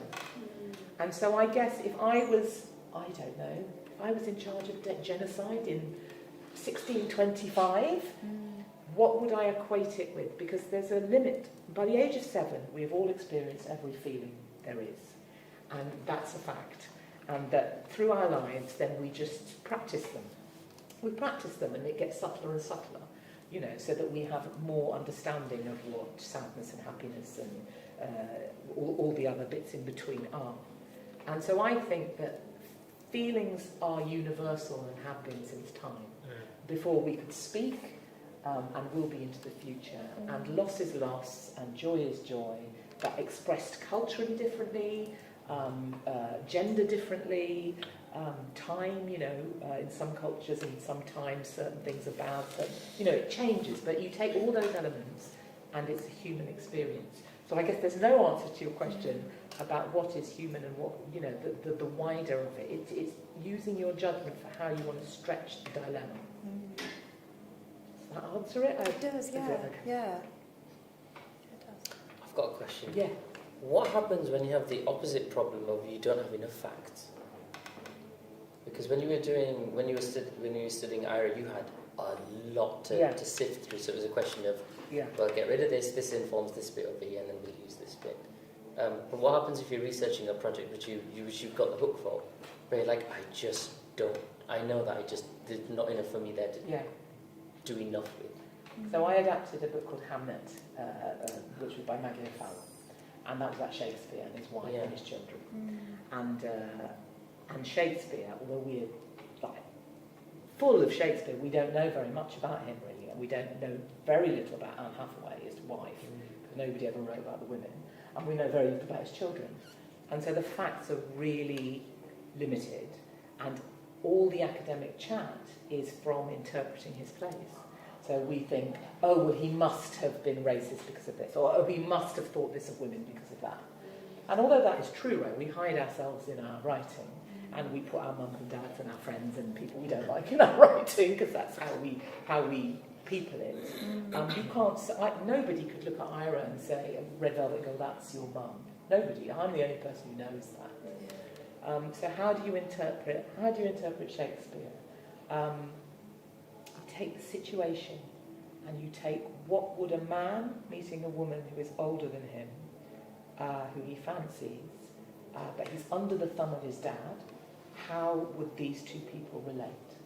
And then you take the intention of what do they want, why do they want it, how do they get what they want, and what's in their way. And those questions at every stage, if you're stuck, those questions might unlock, they might frustrate, but it just makes you clarify intention. And if you work out that a historical character that you haven't got many facts about, but you know that they had an affair with somebody they shouldn't have, then if you haven't got the facts, imagine what does it take to have an affair with that person in that house, under that sort of social standing, with their social standing. Put all the elements that you have and think and imagine. Because imagination's part of it, right? It's you putting in your life to put blood and guts around the bones of a story. And I would say that a play is, Red Velvet is, I totally at the end of it thought, gosh, this is as much me as it is Ira Aldrich, actually. But you wouldn't know. There are lines in that make me laugh my head off because they're about my stories, and nobody gets it. It's just me. I'm just laughing my head off myself. But it's that, you know, your impulses are crucial to why you picked that person and what you're trying to say.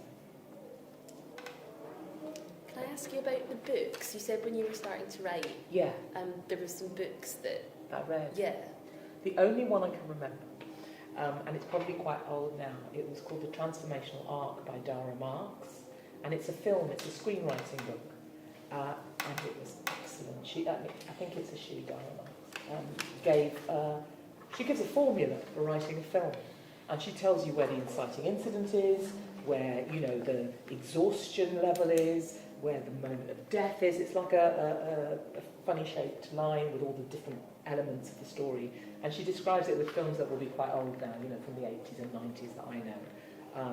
But it was brilliant because she gave you the structure and then said, "And forget it, go and write your story."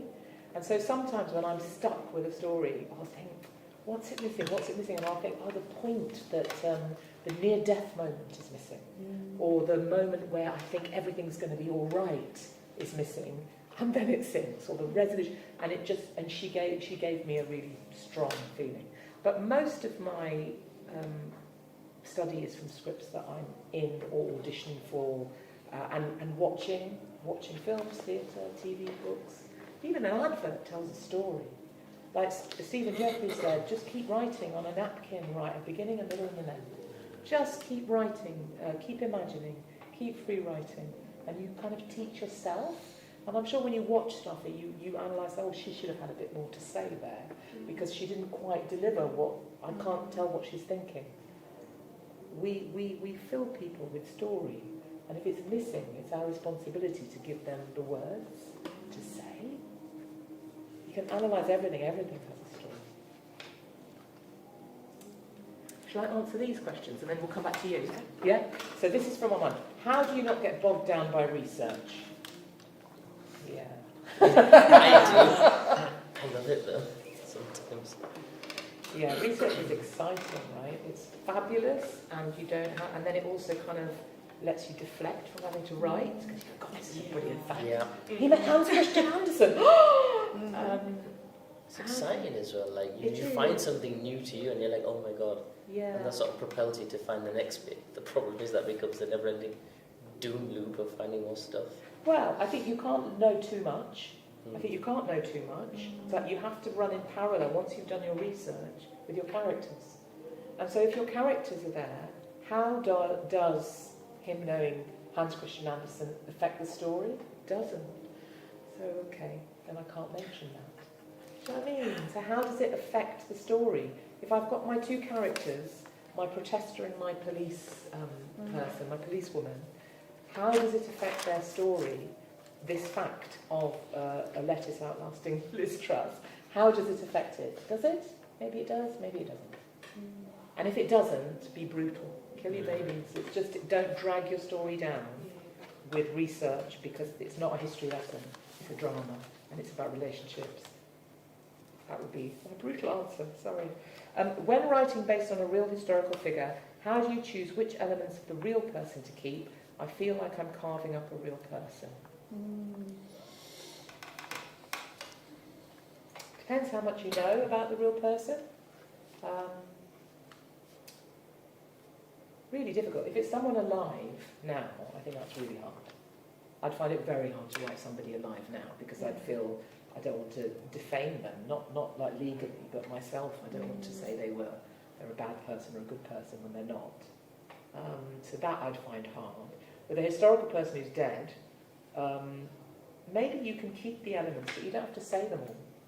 So if the person was a paedophile, you couldn't not mention that, right? If that's an interesting part of their character, you'd have to have that underneath it all in some character way.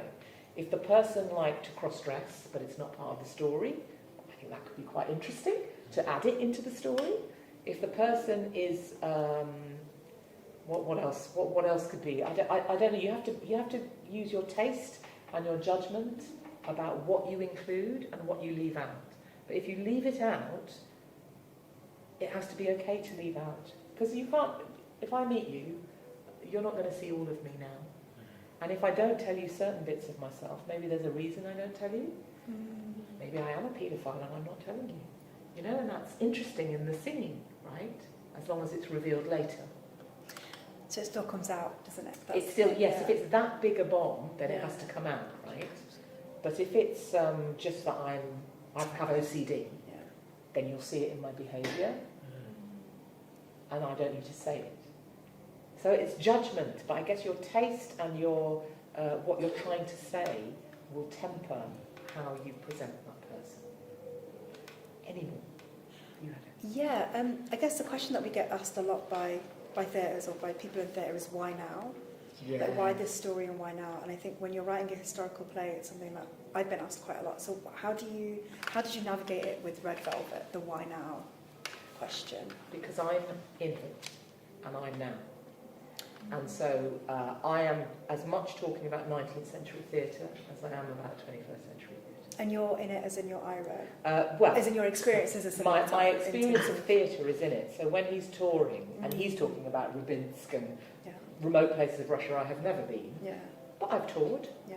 So I've taken the elements of a much lesser version of prejudice that I experience in every days of our lives, that I'm sure we all do in different ways. And I've, like the mosquito, I've used that in a 19th century version so that the audience can recognise themselves in it. Because that's what we're writing has to be universal. Not on all elements, you know, it has to be specific to the culture or the experience of the characters, but life has certain universal truths and elements that we all battle with. Why am I here? What am I doing? What do I want? Will I find love? Does anybody like me? You know, these things are, am I any good at what I do? I'm not strong enough. You know, these are all things we've all felt. You look at a toddler going, why can't I have that biscuit now? Me at my age, I still have that feeling about other things. Why can't I get that job? Why didn't I get it? You know, and you take those elements and they're universal. So I think if you're writing a historical piece, the reason it stays as history is because you haven't put yourself in it. So you need to experience what those characters are going through, even if they are the opposite of you. If they are a man who is, I don't know what is the opposite of you, I don't presume, but you know, if they're the opposite of you, put yourself in those shoes and think of someone you know and represent them through it. And always, I think the grey is the most interesting. So nobody is all good and all bad, right? And it's wonderful writing a really reasonable person that you wouldn't like, because there's a reason people are persuasive. Challenge us with how the world is so split now and divided. How do you get drawn into that camp? It's by reason. Find the reason in the people that you wouldn't necessarily think would be reasonable, and that challenges me now. Does that make sense? Yeah, it does. One more question and then I think we should stop. It's not writing related, but I'm very intrigued. Does Ira Aldridge have living descendants, and do you think they have seen your I met one of them in New York. Crazy. What was that like? It was not. I mean, you know, I think she was I can't remember what she was. She was a great niece or something. I did try to find them. Yeah, I tried to find them because he had a son who went to Australia and died in a consumptive state, and he had children, but they all died. He had a sister that wasn't actually in the biography, but was there somewhere in America, and I think it might be her descendants. He had a brother who I can't remember if he had children, and his own children didn't. I don't think they had children. So I did try to find them, because there's the responsibility. I'm telling somebody's life. I mustn't steal your history and do ill by you. Yeah. Thank you guys for staying awake and engaged, and thank you for watching us. And I hope it's been helpful. And again, it is my process, so you will have a different process. You will all have a different process. But hopefully, it's always interesting to hear somebody else's version. Thank you very much, and good night.